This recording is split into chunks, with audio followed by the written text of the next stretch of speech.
They tried to vote and paid with their lives. It was supposed to be a celebration of democracy.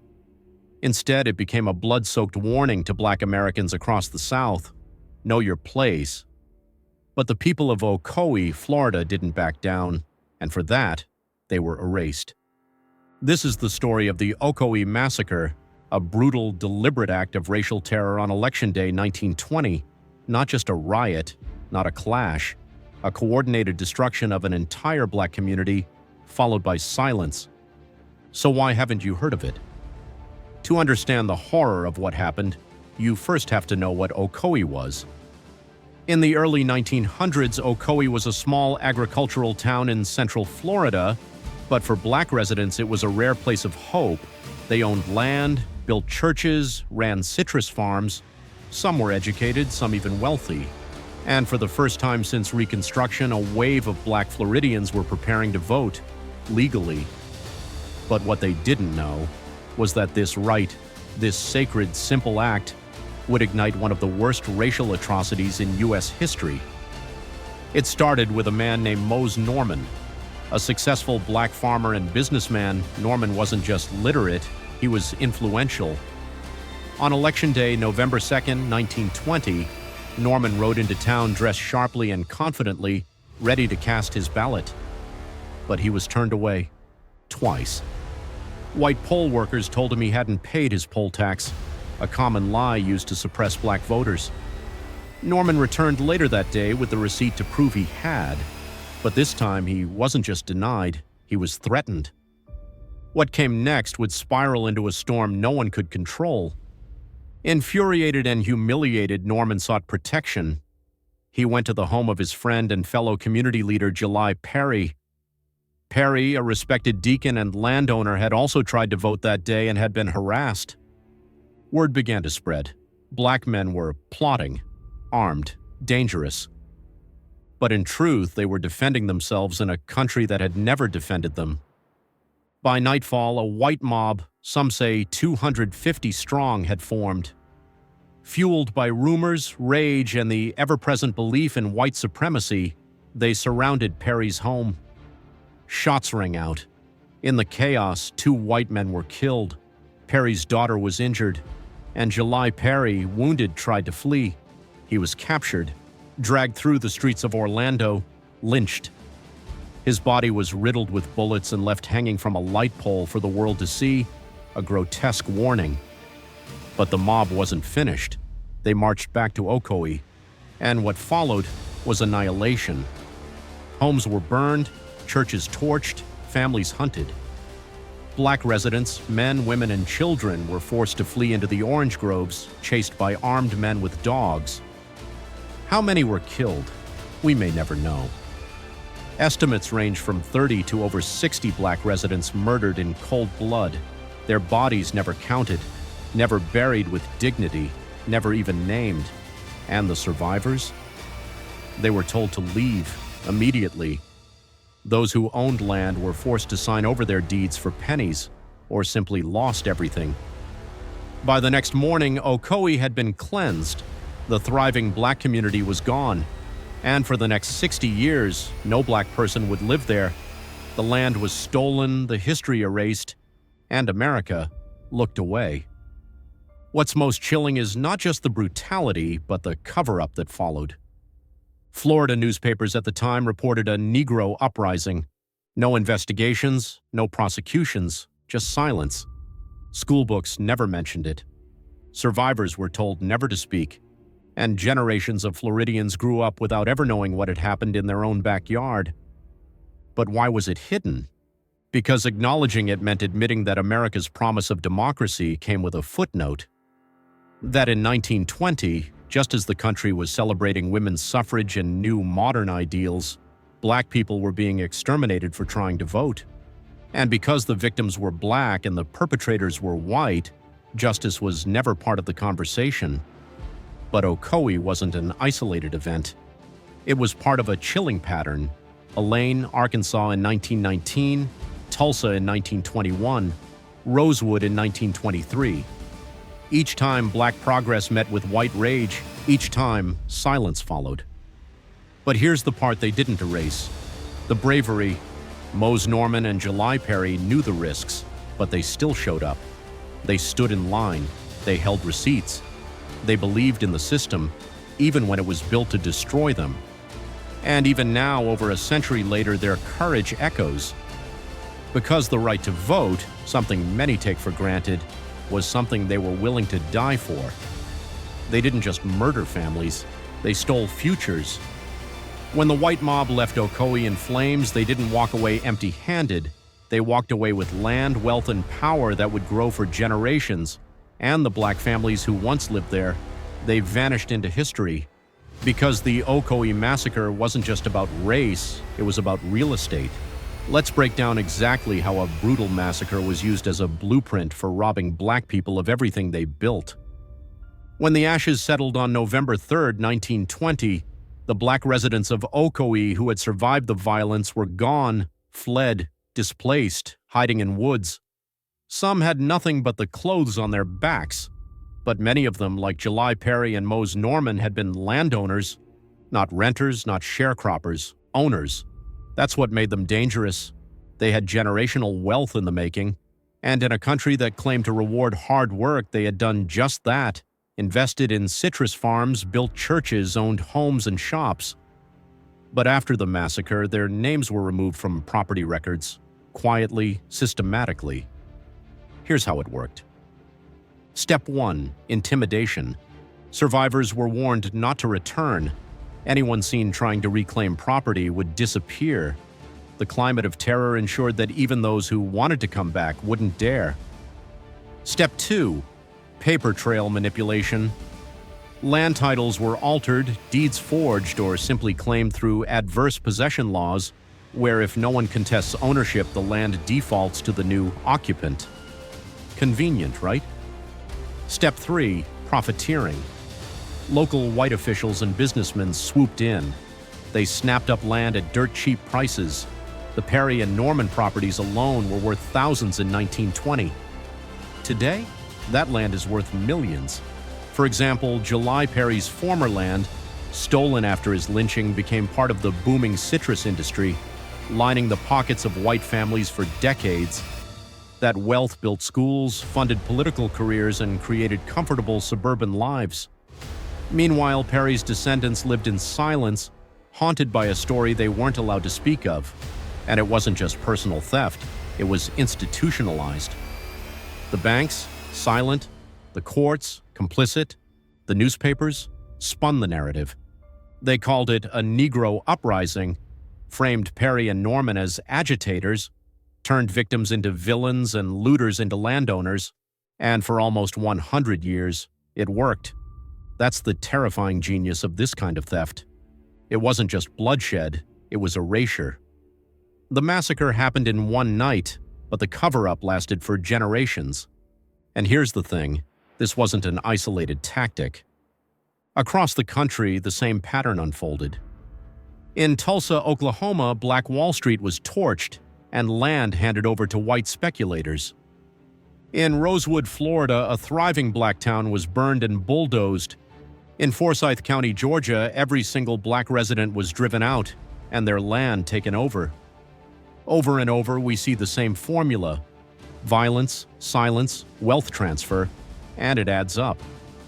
A 2022 study estimated that racial massacres like Ocoee contributed to billions in lost black wealth. Not through market forces, not through bad investments, but through armed robbery sanctioned by local governments. And the echoes are still with us today. You ever wonder why some families inherit homes, land, and assets, while others start from zero? It's not just luck, it's legacy. In Ocoee, white families built generational wealth on top of black graves. Their kids went to college with money made off stolen orange groves. Their names appear on city plaques and political campaigns. But the names of black families like the Perrys and Normans, scrubbed. Until now. Because for decades, descendants of the victims were forced into silence. Many didn't even know what had happened, just that something bad forced their grandparents to flee. Only recently, through the tireless work of historians, genealogists, and truth seekers, has the story come back into the light. In 2019, the city of Ocoee finally acknowledged the massacre. In 2020, 100 years later, Florida passed a law requiring public schools to teach the truth about what happened. And reparations? They're being discussed. But justice delayed is justice denied. Still, the land remains. The question is, who should own it? Some descendants have started the long process of tracing their family's stolen property. Others are demanding memorials, scholarships, and legal recognition, not just for closure, but for accountability. Because here's the uncomfortable truth: if we don't talk about how land was taken, we can't talk about how wealth was made. And if we don't face that reality, we'll keep telling ourselves lies about merit, hard work, and fairness, while the foundation of the system is built on stolen soil. They ran for their lives and disappeared into silence. The survivors of the Ocoee Massacre didn't just lose homes, they lost family, identity, and any trace of the lives they'd built. And for nearly a century, no one asked what happened to them. Because when the smoke cleared on November 4th, 1920, the country moved on, but the trauma never did. In this part of the story, we trace the broken trail left behind by the survivors, the ones who escaped the burning homes, the gunfire, the lynchings, and what became of them in a world that refused to see them. Let's start with what we don't know. Unlike battles where history records names, numbers, and outcomes, the Ocoee Massacre left a void. Dozens, possibly hundreds, of black families fled in all directions, into the woods, down dirt roads, to nearby towns like Apopka and Orlando, and even out of Florida entirely. Many were too afraid to ever speak of that night again. Some never told their children. Entire branches of families were uprooted, their names erased from city records, their land reassigned to others. And then there were the dead. Official accounts listed as few as 6 deaths, but oral history and local memory tells a different story. Bodies burned in homes, corpses dumped in nearby lakes, people who were never seen again. July Perry was the most visible victim, a man lynched and left for public display, but he wasn't the only one. He was just the one the mob wanted people to see. The rest, hidden in unmarked graves, whispered about, never officially counted, and that's how a community disappears. Take the story of Mose Norman. He was the other central figure targeted by the mob, a successful, literate black farmer who tried to vote and paid the price. After the attack on Perry's home, Norman escaped. Some say he fled to Orlando. Others believe he changed his name and moved north. There are even rumors he lived for decades under a false identity, always watching over his shoulder. That's the legacy of survival when justice never comes. You don't heal, you hide. And for those who tried to rebuild, the world wasn't any kinder. Survivors who settled in nearby towns were often met with suspicion. Many local newspapers blamed black citizens for the violence, accusing them of insurrection, feeding the myth that the massacre was somehow justified. Black Floridians learned quickly speaking up could get you killed, so they didn't. Not in public, not even in their own homes. The trauma became generational, passed down not in words but in fear. Imagine growing up wondering why your grandparents never spoke about where they came from, why they flinched at fireworks, why they avoided certain towns, why they changed their names, their accents, their stories. That silence isn't just a void, it's a wound that festers. And for many descendants, that silence lasted a lifetime. It wasn't until recent decades that the truth began to reemerge, thanks to historians, activists, and family members who refused to let the story die. They dug through archives, tracked down birth and death records, listened to elders, and connected the dots. Some found out their grandparents were survivors, others learned they had owned land that had been stolen, and many were shocked to realize that their family trauma had roots in one horrifying night that was buried by history. It's not just about telling a story, it's about reclaiming a legacy. For example, descendants of July Perry have come forward to speak his name, honor his memory, and demand justice, not just symbolic, but material. His murder wasn't just a tragedy, it was a theft. His children lost their inheritance. His name was dragged through the mud. And now, a century later, his legacy is finally being restored. The same goes for other families, names like Bynes, Caldwell, and Blount, who lost everything in the flames of Ocoee, but are now part of a growing movement to recover what was stolen. Because here's what they're uncovering. Survival is not the same as justice, and silence is not the same as peace. When Black families fled Ocoee, they didn't just lose homes, they lost a piece of history, and that loss rippled outward for generations. But the tide is turning. Thanks to community historians and grassroots efforts, descendants are now reconnecting with one another, mapping out old land deeds, holding remembrance ceremonies, pressuring schools to teach this history truthfully. Some are even launching legal challenges to reclaim stolen land or demand reparations. The survivors of Ocoee are no longer ghosts, they are witnesses. Their descendants are the storytellers, and their silence is being broken. But there's one more chapter in this tragedy that demands attention. Because Ocoee didn't just happen and end, it set a precedent. It became a model for racial cleansing through legal loopholes, mob violence, and government complicity. And in the final part of this series, we'll explore how what happened in Ocoee has echoes in modern policies, urban development, and even voting laws today. Because the question isn't just what happened, it's could it happen again? And the answer might be closer than we think. What if I told you the Ocoee Massacre never really ended? Because while the mob disappeared and the fires went out, the blueprint remained. And it's still being used today. This is the story of how the ghosts of Ocoee shaped modern America, from voter suppression laws to housing policies, to the very way history gets erased. Let's begin with something chilling. After Ocoee, no Black person lived in that town for over 60 years. That's not just violence, that's ethnic cleansing. And yet no one went to jail, no reparations were paid, and the land quietly redistributed. Thousands of acres of Black-owned property were taken by neighbors, by city officials, and by developers who saw opportunity in ashes. This wasn't just hatred, it was economics. Ocoee became a warning, whispered through Black communities across the South. Don't challenge power, don't vote, don't resist. Now fast forward. By the 1960s, Ocoee had transformed into a nearly all-white suburb. Not by chance, but by design. City ordinances, zoning laws, and unwritten social codes kept it that way. And yet the massacre was never mentioned. School textbooks skipped it. Local politicians denied it. Generations grew up never knowing the ground they stood on was soaked in blood. And then it started happening again. Not with fire and mobs, but with policy and pen. Consider redlining, the government-sanctioned maps that marked Black neighborhoods as high risk, denying families mortgages and trapping them in cycles of poverty.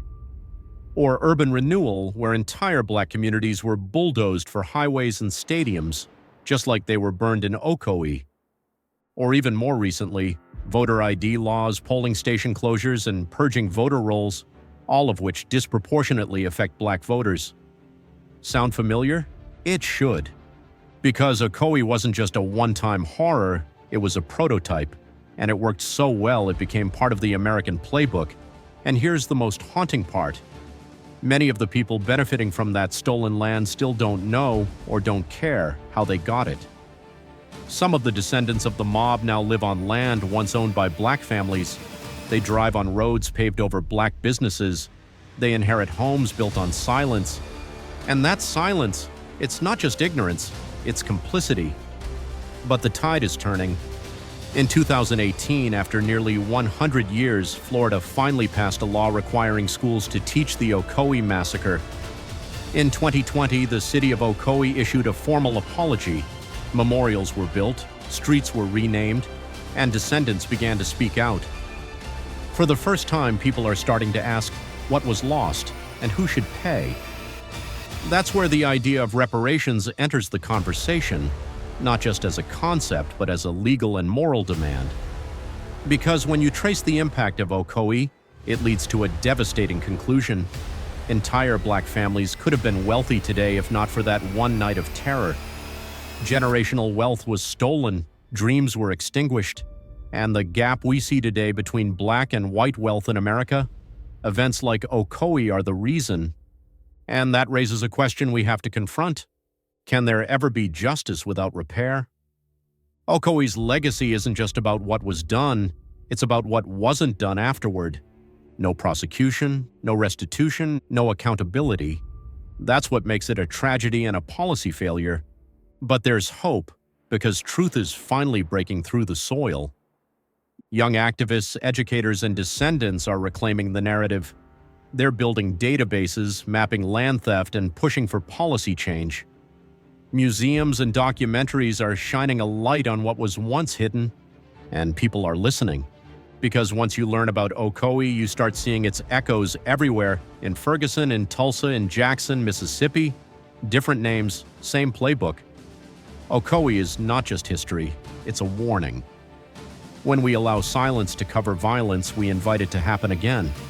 And if there's one thing we've learned from this series, it's this. Justice delayed isn't just justice denied, it's justice destroyed. But by remembering, by speaking, by honoring the truth, we can begin to repair what was broken. Ocoee may have tried to bury its black community, but now their stories are rising, and they will never be erased again. If this story moved you, share it. Because the world needs to know what happened in Ocoee, not just to mourn, but to demand change. Subscribe for more untold Black history stories that challenge the silence.